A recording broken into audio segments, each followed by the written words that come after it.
All right, tonight we are diving into a story that really gets under your skin. It starts with something we've all done, late night browsing, and it spirals into this digital horror story. It's called the 6-second link. You know that feeling, right? You're sitting there, the room's dark, and you just get this weird vibe from that little black dot on your laptop or your phone. You start wondering, is anyone or anything looking back? Well, this story takes that exact feeling and just cranks it up to 11. So let's set the scene. Part 1, a late night online. Like so many unsettling internet stories, this one kicks off in those quiet, kind of lonely hours when it feels like you're the only person in the world still awake. The clock reads 2:25 in the morning. Outside, it's dead quiet. The only light in the room is just that cold glow from a laptop screen. And our main character here has a full workday staring them down in just a few hours, but, sleep just isn't happening. Oh yeah, we've all been here. You're trying to shut your brain off, but it just won't quit. So you fall down that classic digital rabbit hole, right? Just bouncing from YouTube to Twitter to Reddit, just looking for anything to grab your attention, anything to distract you from the fact that your alarm is going to go off way too soon. And in the middle of this scrolling haze, something totally normal happens. Some Pepsi gets knocked over, spills on the keyboard. It's, a minor annoyance, nothing more.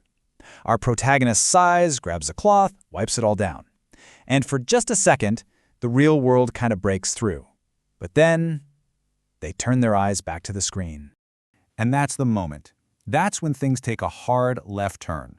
The ordinary, boring night is about to become something completely different. And it all starts with a simple little countdown. Suddenly, boom, this small, bright red pop-up just flashes into existence in the corner of the screen. It's blinking, trying to get your attention, and it has this one urgent message. This link will disappear in 6 seconds. And sure enough, underneath it, a timer is already ticking. 6, 5, 4. And in that tiny window of time, this whole war is raging in their head. The logical part of your brain is screaming, right? It's a scam. It's a virus. This is how you get your identity stolen. The smart play is to just slam the laptop shut and call it a night.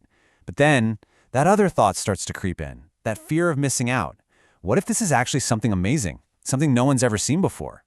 As that timer keeps ticking down, that temptation, it just gets stronger and stronger. 3, 2, 1. Just as the countdown is about to hit 0 and disappear forever, the decision is made. The mouse moves, and with one last, impulsive click, they're in. Now, the click doesn't unleash some flashing virus warning or ask for a credit card.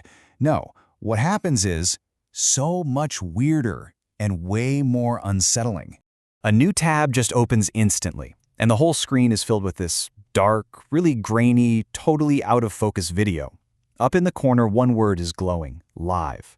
It looks like a feed of someone just sitting, perfectly still, in a really dark room.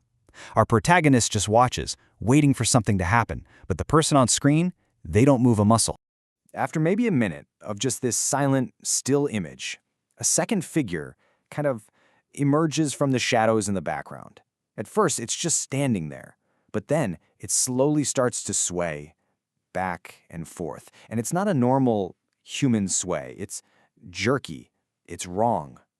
Then its head starts to shake, just a little at first, and then it gets more and more violent. And the whole time, the person in the front has no idea. They're just sitting there, completely oblivious. So let's pause for a second. Why is this so deeply creepy?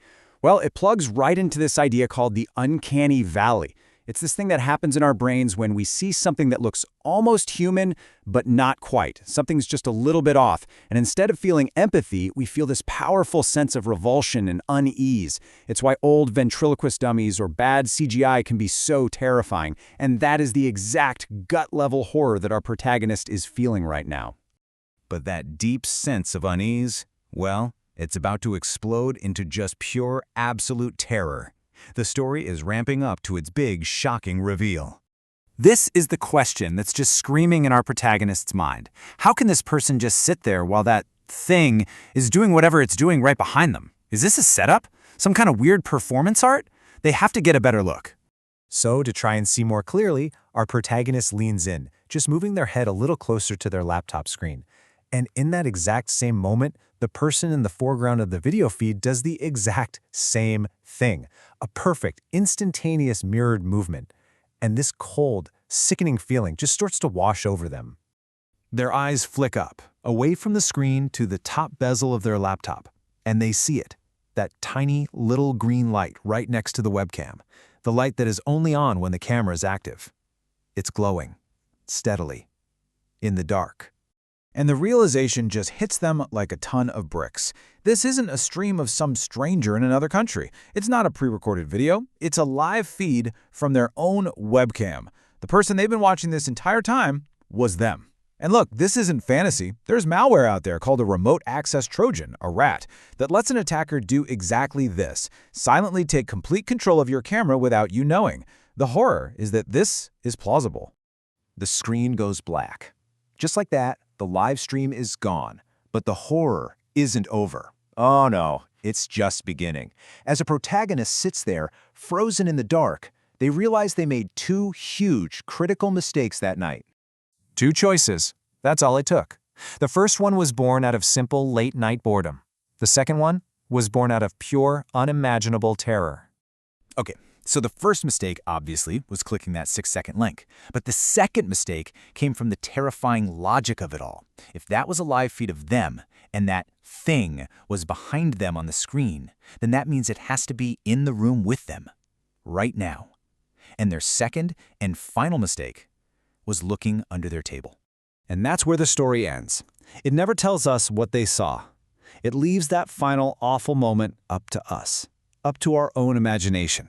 And it leaves all of us with one simple, chilling question to think about the next time you're up late, all alone, with just the light of your screen for company. Are you sure you're really alone?